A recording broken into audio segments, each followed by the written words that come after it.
Ô César, a gente abriu o jornal agora há pouco com a notícia de que a CPI do crime organizado, convocou o Cláudio Castro, governador do Rio, e o Ibanez Rocha, do Distrito Federal, para serem ouvidos na comissão essa semana, né? Paralelamente, à situação do Ibanez, que eu queria comentar contigo, foram abertos 2 pedidos de impeachment contra ele no Distrito Federal. Eu queria saber, César, como é que você avalia a situação do Ibanez Rocha? Depois do fim do sigilo das oitivas, você acha que a situação dele piorou?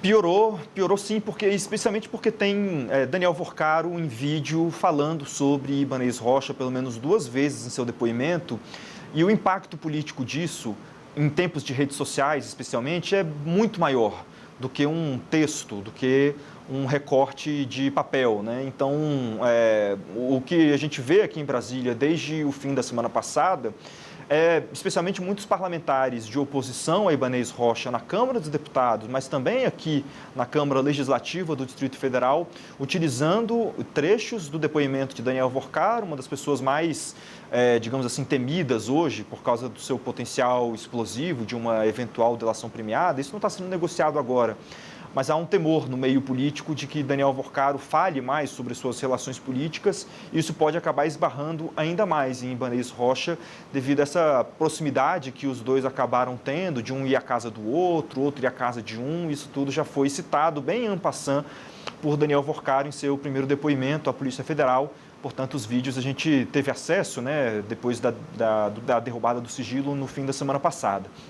Mas o que eu acho que pode ser também importante a gente ver porque eu me lembro bem que na CPI da Covid havia uma dificuldade muito grande do Congresso de fazer a convocação de governadores. Eles até conseguiam aprovar requerimentos convocando, mas tem uma questão ali desse pacto federativo que define que governadores de estado não podem ser convocados para prestar depoimentos em CPIs no nível federal. Que no nível federal as convocações poderiam ser feitas a ministros, aquelas autoridades desse nível federal, e que no nível estadual, aí sim, os governadores poderiam ser convocados.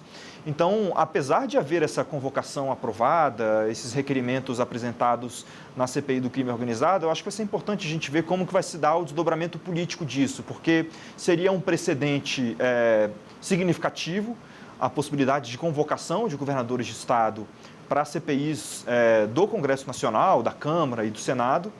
E isso, então, por um lado, seria relevante a convocação desses governadores, até para prestar os devidos esclarecimentos sobre esses casos, mas, por outro lado, há uma pressão muito grande, geralmente, desses governadores juntos aos parlamentares mais próximos, deputados e senadores, para evitar que esse tipo de convocação seja realmente, ao fim e ao cabo, autorizada. Então, a situação de Ibanez Rocha é uma situação delicada eleitoralmente. Eu acho que politicamente ela não deve desaguar para um impeachment ou até mesmo para complicações maiores no âmbito político, mas no âmbito eleitoral, ele que pretende se candidatar ao Senado e fazer a Celina Leão, sua vice-governadora aqui no Distrito Federal, ser sua sucessora no cargo, portanto, ser a governadora do DF.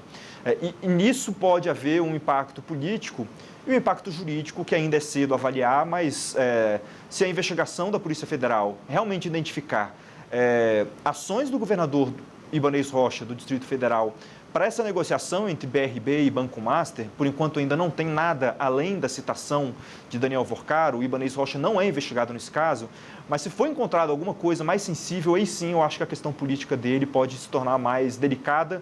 Mas, por enquanto, o que a gente ouve aqui em Brasília é de que, eleitoralmente, até pode haver um impacto para Ibanez, mas politicamente está tudo mantido como antes aqui no Palácio do Buriti. Até agora não apareceu nenhuma prova assim cabal contra ele, né, César? Agora, César, na tua opinião, você acha que já ficou claro por que o governo do Distrito Federal queria tanto comprar o Master assim? Porque é impossível que o governador do Distrito Federal não soubesse a desconfiança que pairava sobre as finanças do Banco Master, né? E para a gente fechar também, como o governo do DF vai fazer para cobrir esse rombo que ficou nas contas agora com a negociação desses títulos do Master?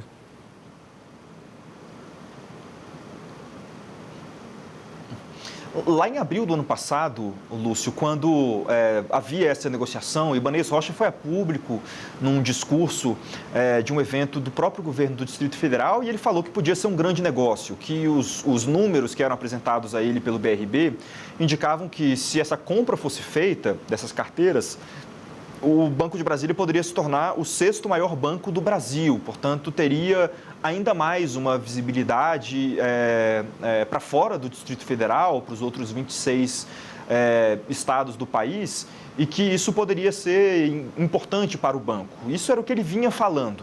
E que a única preocupação que ele dizia ter ainda naquela época eram com os precatórios, porque precatórios, muitas vezes, o pagamento só se dá depois de alguns anos, depois de muito tempo, então a liquidez não é rápida. E ele, portanto, a única coisa que ele tinha dito, que ele pedia para o BRB tomar mais cuidado, era para não comprar precatórios, comprar, sim, outras questões relacionadas aos próprios créditos consignados, carteiras que tinham uma liquidez mais rápida, digamos assim. Então, Ibanez ele vinha dizendo naquele período de que era um grande negócio. Agora, o que ele diz é, olha, eu não entendo nada de finanças, eu não entendo nada sobre bancos e eu só seguia os conselhos de quem comandava o negócio, né? Que era Paulo Henrique Costa, o presidente do BRB à época, agora deixou o cargo e responde ao Supremo Tribunal Federal essas investigações da Polícia Federal sobre as fraudes envolvendo essa negociação. Então, o que se diz muito aqui em Brasília é que essa negociação BRB e Banco Master, ela tinha como pano de fundo questões políticas.